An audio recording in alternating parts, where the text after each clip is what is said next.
I wanted to talk a little bit about the idea of feeling versus fixing.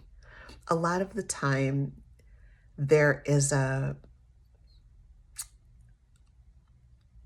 formula, a, a framework set up where it's like, this is my problem. Here's the solution, and it's kind of like, that's what we think we're paying for, or that's what we think we're giving our time, money, attention for, is to get the solution to the so-called problem that we have. And so many things in our lives are framed in that way. So when someone says, hey, the point is to become a person who notices, the point is to feel, the point is to cultivate a willingness to feel. The point is to notice who you're being, not just what you're getting. That can sound a little strange, especially when there are pressing issues to be dealt with.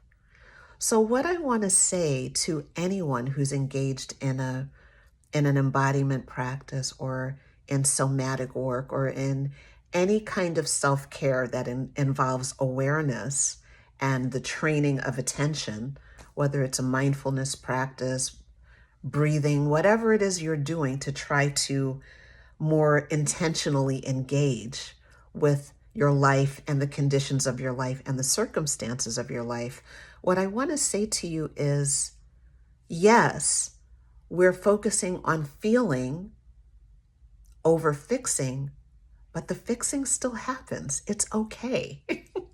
Things still get fixed. Things still get done. Here's how I see it working, and I'm going to talk a little bit more about this in the coming days. It's not linear. I've been self-employed for most of the last 30 years. I've had little pockets of employment, a year here, a year and a half there. I think the longest I lasted somewhere was it a full 2 years? 2 years and change, like 2 years and 3 months was the longest I actually lasted in a full-time salaried position. But for most of the last 30 years, I've been self-employed. And one of the things I discovered through my embodiment practice was how desperately, on a bodily, visceral level, I crave linear solutions to my problems. I want them to be straightforward, dependable, repeatable, and simple. And unfortunately, unfortunately, life doesn't always take us a straight path in that way. So as a self-employed person, I want to recreate the experience of linearity, like I'm going to hand my mind and body over for 10 hours a day, or 8 hours a day, or 12 or 14 hours a day, and I'm going to get that paycheck. I'm going to get that paycheck. And as a self-employed person, that's not how it works. So being someone who was always searching for the thing I could not find, I struggled quite a bit. Now, in my later years as a self-employed person, I'm beginning to understand the model is totally different. The expectations are different. And my approach to doing the work has to be different because the whole thing is different. Similarly, it's like, I have a headache. I'm going to take this pill to get rid of my headache. And in a way, there's a way that we treat our self-development, our evolution as humans, our spirituality, our becoming, in the very kind of linear medical way, like, this is my problem. I'm going to read this book and I'm going to figure out how to solve this problem. The thing is, life is a lot more developmental, and the twists and the turns are kind of part of the deal. So The way we orient is the point. It's not always just, can I find the solution? Can I identify the problem and solve it? That can feel good, especially in the short term. Like, okay, I'm good. I don't have to worry about this anymore. But the reality is different. The reality is that life is developmental. So, what is the posture we're bringing to life? What is the posture we're bringing to the circumstance, to the condition, to the problem, to the challenge, to the task at hand? That has become a much more important question to me. It informs my work. It informs my coaching. It informs who I allow to coach me. It informs what I'm consuming, the books I'm reading, the spaces I'm in, the way I spend my time, and the things I'm building. Who am I being as I live? Do I even know myself? As I continue my embodiment practice, the answer is becoming, yeah, I know her. I know a little bit more about her. When I look in the mirror, I'm kind of like, okay, yeah, I see you. I love you. I appreciate you in a way that is a little bit lighter. And also, there's a willingness to be humbled. There's a willingness to just not know. There's a willingness to confess and admit, I really don't know. I wish I did, but I don't. And to just be in that, to be in it. And that just feels so much more sustainable. And it feels like what I call I call it a percolating desire, something that's bubbling, you know? It's like life feels a little bit more like it's in motion in a way that feels more inviting. There was a time when expertise was everything. And what we're seeing now is that, first of all, AI is kind of eliminating the need for the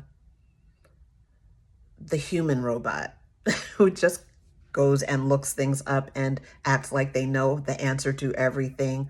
Like one is going to cancel the other out. But there are ways that we need humans in human bodies.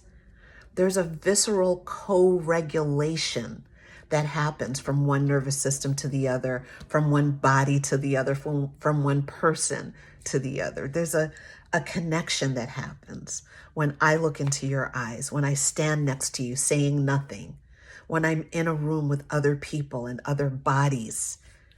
There are things that I get from that.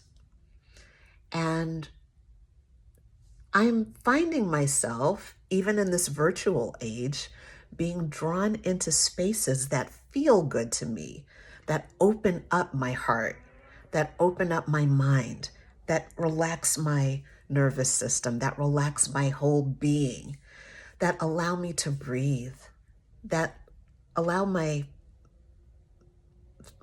mind to kind of slow down a little bit. And those are the spaces I'm drawn to, not just, oh, how do I do this? How do I do that? 7 steps to this, 10 steps to that. I felt that falling away years ago, but now I really feel it falling away because a lot of times I already know what to do. The question is, why am I not doing it? And so what I'm finding is that my embodiment work, my embodiment practice is easing me into spaces and places of I can versus the constriction. I can't do that. Okay. How do I sneak through the side door of I can? How do I sneak into this task? How do I sneak into this place that I want to end up in? That is the magic of embodiment work. That is the magic of a simple somatic practice, is that it works on your awareness, and it allows you to, as much as I try to stay away from the nervous system language, I don't think there's a way to do that. It invites you into a kind of parasympathetic rest and digest mode that goes back and forth. You don't stay in rest and digest 24/7, but the the constriction, the fight, flight, freeze, that's so much a part of modern life. Yeah, we need to kind of balance it out with our rest and digest and find ways to ease into these parasympathetic spaces in our experience. And that's what an embodiment practice allows us to do. So in this very moment, as you're with me, watching me, if you're still here, I just want you to notice if you can drop your shoulders.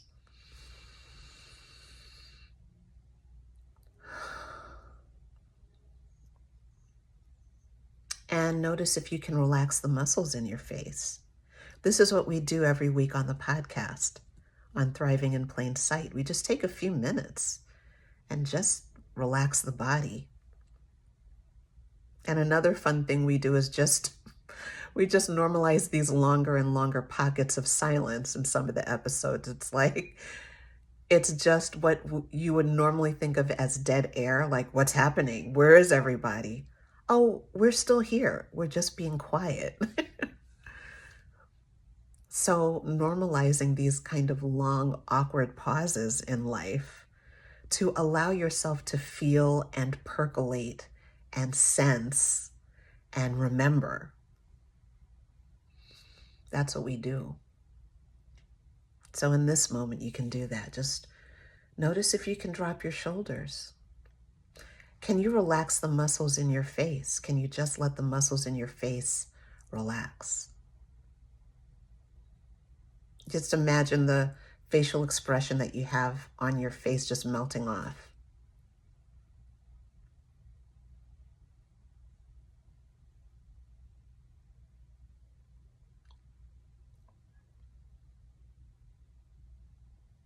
And notice how you're holding your body.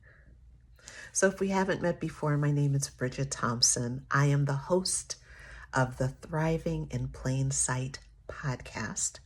If you haven't tuned in, tune in. Every week we do an embodiment practice together just for a few moments. The episodes are short and sweet. The idea behind the podcast is stop for a minute. Remember that you're a person. Pause, notice, come back, bring your attention back to right now. Be more present. Relax your physical body. Notice the sensations in this moment. Take a breath and go on with your day.